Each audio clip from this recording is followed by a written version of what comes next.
భారత్ మాతాకి వందనం. ఈ రాణి ఝాన్సీని ఎట్టి పరిస్థితుల్లోనూ వదులుకోదు. కన్న తల్లిని కాపాడుకోవడం, దేశమాతను రక్షించుకోవడం నా బాధ్యత. ఎవరికి తలొగ్గే స్థితి పరిస్థితి లేనే లేవు. స్త్రీ అది ఒక అక్షరం, అది ఒక పదం, అది ఒక వాక్యం, అది ఒక కావ్యం, అది ఒక జీవితం. ఆమె ఈ సృష్టికి సగభాగం. మరి ఈ ప్రపంచం స్త్రీ సబలగా సహించదే. నిన్నగాక మొన్న వ్యాపారం అంటూ ఈ గడ్డపై అడుగు పెట్టి సామంతరాజుల మధ్య చిచ్చు పెట్టి దేశ ప్రజల సమైక్యతలు దెబ్బతీసి విభజించి కాజేసి పాలించి ప్రభువులం అనిపించుకుందాం అనుకుంటున్నారు ఆంగ్లేయులు.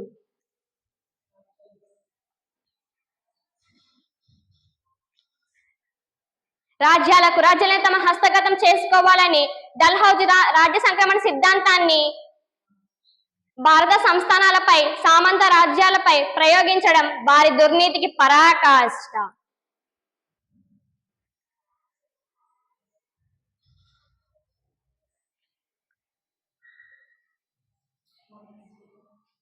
మా ఝాన్సీపై ఆంగ్లేయులకు ఇది రెండవ పోరాటం. తొలి గెలుపు మాదే, మరెప్పటికీ గెలుపు మాదే. ఝాన్సీకి చెందిన ఓ వీరులారా వెనకడుగు వద్దు. ఝాన్సీకి చెందిన ఓ వీరులారా వెనకడుగు వద్దు. దేశమాతకు సంఖ్యలు తెంచాల్సింది మనమే. పోరాడండి. వీరులకు పిరికి పందలకు, నీతికి అవినీతికి, వీరులకు పిరికి పందలకు మధ్య యుద్ధం.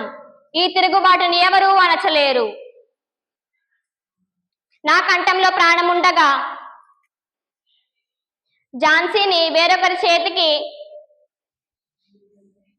జారవిడిచే అవకాశమే లేదు, రాదు.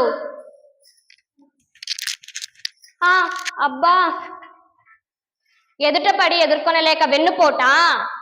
ఓ మాత, నీ సంఖ్యలను తెంచి స్వేచ్ఛా స్వాతంత్ర్యాలను నా తోటి భారతీయులైన నీకు అందిస్తారనే నమ్మకం నాకుంది తల్లి.